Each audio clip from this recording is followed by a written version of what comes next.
Hello Aries! Ano yung mga paparating sa'yo ngayong March? Yan. Tignan na natin ano itong mga energies na to.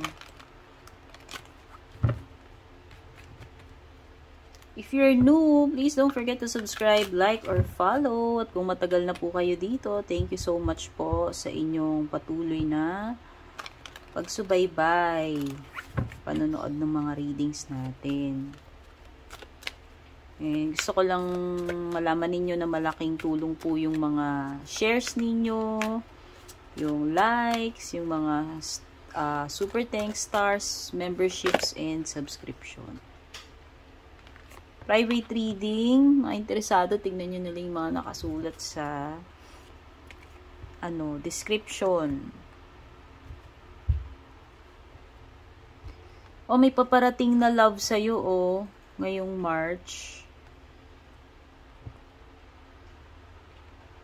Meron ding assistance na paparating sa'yo. Ayan, if ever kailanganin mo ng tulong, huwag kang mag-hesitate na humingi ng tulong. Basta ito, ang love is hindi lang naman siya romantic, no? Pwedeng love ng friend, love ng family member, pero pwede rin namang itong jowa or love life para sa inyo. Kumbaga, SP, significant person. So, ayan, nakikita ko dito is, pwedeng may opportunity rin sa inyo, Aries, since meron ka ditong Be Spontaneous card. No? So, minsan, gawa ka ng mga bagay na hindi mo pa nagagawa, out of the ordinary, yan, yung mga ganyan. Yung mga, basta ko whatever comes to your imagination. So, minsan, yung mga hindi natin pinaplano, no? Pwedeng yun ang ibig sabihin ng be spontaneous. Ibig sabihin, paano ba? Be different or be unusual. Yan. Gawa ka ng something na hindi, yung kung ano maisip mo or yung hindi mo usually ginagawa. Yan. Ano pa paparating sa inyo?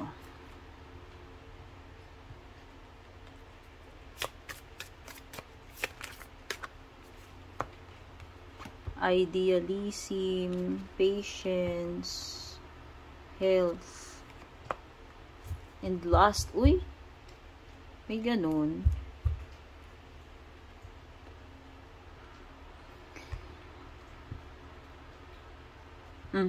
First card mo is idealism. So, pwedeng ito yung mga bagong ideas, no? So, gumagana yung imagination mo sigurong ngayong March. Dami mo sigurong naiisipan. Pwedeng pwede kang inspired or napaka-creative mo. Napaka-imaginative mo. Kasi ang daming ang daming naiisip, no? Na mga possibilities or mga pwede mong gawin. Ang nakikita ko rin is pwedeng dedicated ka, productive ka kasi you have the patience card. Okay? Or siguro may mga situation na darating sa'yo na alam mo yun, pwedeng susubukin yung patience mo. Okay? Meron ding card ng health dito. So, iba sa inyo, you are in good shape ngayong March. Or maybe meron kang mga yung mga gagawin na actions or changes pagdating sa iyong health, no? So, yan. Pwedeng, halimbawa, pwedeng pupunta ka sa dentist or mag-start ka ng bagong diet, yung mga ganyan. Or bagong routine, like halimbawa, mag-start ka ng mag-jogging, yoga, yung mga ganun. At meron din ganito, LUST. So, ayan, baka iba sa inyo merong, awan ko, siguro magiging active kayo pagdating sa physical, no? Or may mga desires dito. Ayan, hindi ko alam kung ikaw ito na magiging active ka sa ganyan or may person na ewan ko, na-attract sa'yo and nagpapahiwatig siya ng ganito, ng LUST. Pwede may ganun.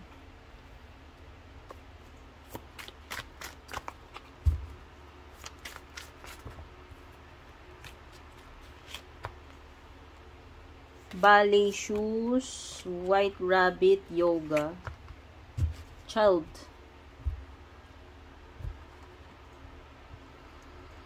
Oo nga, you are in good shape. O kasi dito sa ballet shoes, meron kang stamina, may endurance, at saka something about pagsasayaw, especially ballet. Baka yung iba sa inyo, mag-enroll kayo ng dance class, no? Pwedeng ballet, pwedeng talagang literal ballet or yoga or anything na related sa pagsasayaw. Or parang a hobby na yan na ginagamit mo yung mga talents mo like playing instruments, singing, dancing. O kasi meron ditong parang honing a skill.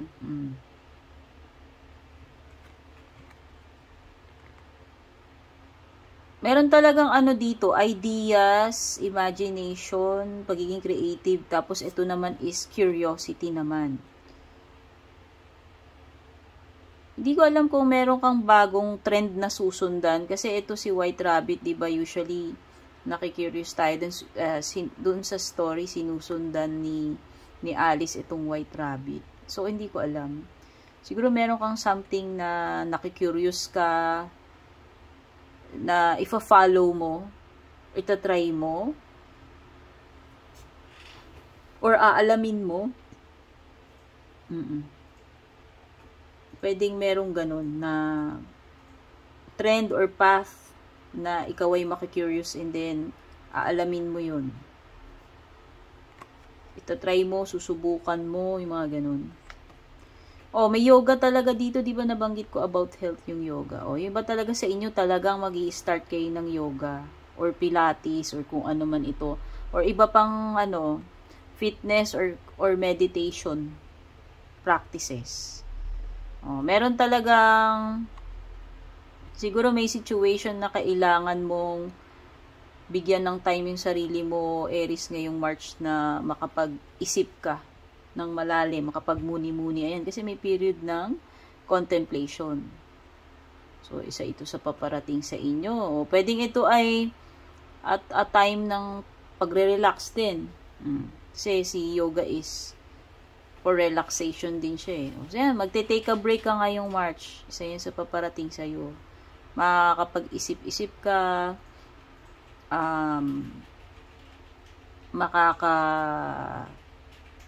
makakaluwag-luwag, no? Or magkakaroon ka ng time sa sarili mo. Makakapagpahinga, magkakaroon ng ang tawag dito, relaxation, wellness. Meron ditong child energy.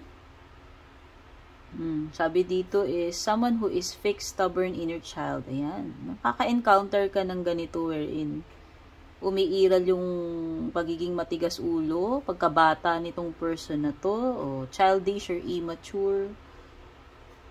Yan, ganito yung energy ng person na nakakadil mo. Pwedeng Taurus, Leo, Scorpio, or Aquarius. Or ito yung pagiging curious, kasi ang mga bata curious eh, and para silang sponge, no? Mabilis silang matuto.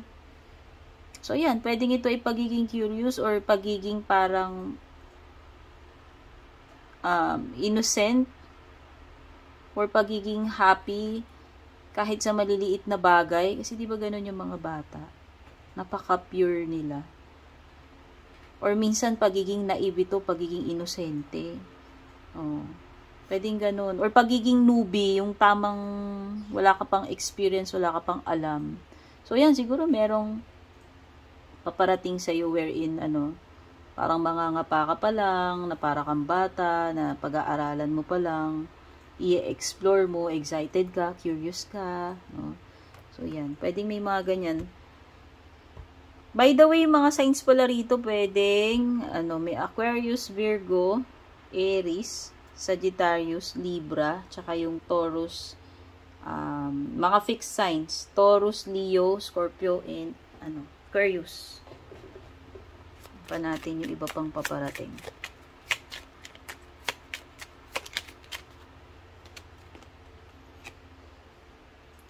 Assert yourself. Go for what you want. The time is ripe. Oy, soulmate. Baka meron daw soulmate connection.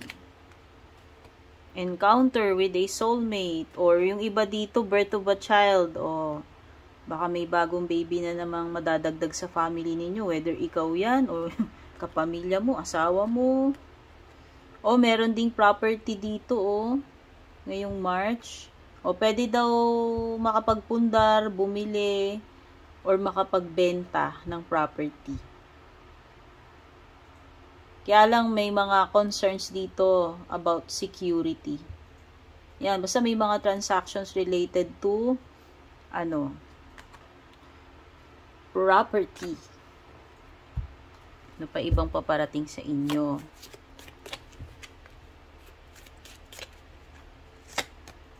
Haystack o karma ito. Consequences.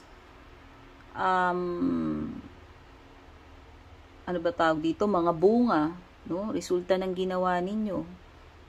Alam na this. Pwedeng good, pwedeng bad karma. Basta ito ay something na aanihin mo. Kumbaga, kung ano yung tinanim mo, yun yung aanihin mo dito sa haystack, may mga problems, pero ma-overcome mo naman daw. Kailangan mo lang maging, masigasig, no?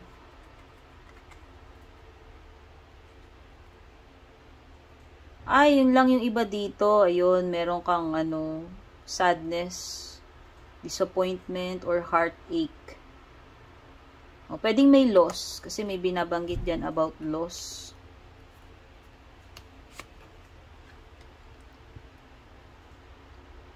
News is on the way. Yan, baka may good news na paparating sa'yo.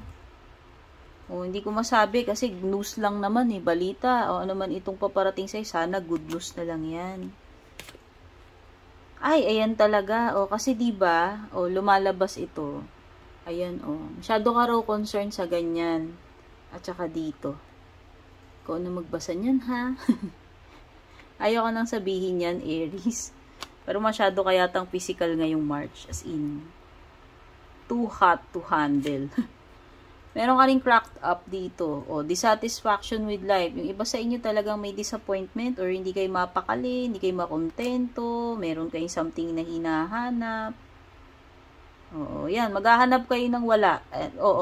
Kung anong wala, yun yung hahanapin nyo ngayong March. Okay, so yan yung mga nahugot ko, Aries, for you. Mga paparating ngayong March. Thank you so much for being here. Syempre, don't forget to like, follow, subscribe. Take care, babush. And kung balak nyo pong mag-book or mag-inquire ng personal readings ko, basahin nyo lamang po itong nakasulat sa screen or yung nakalagay sa description.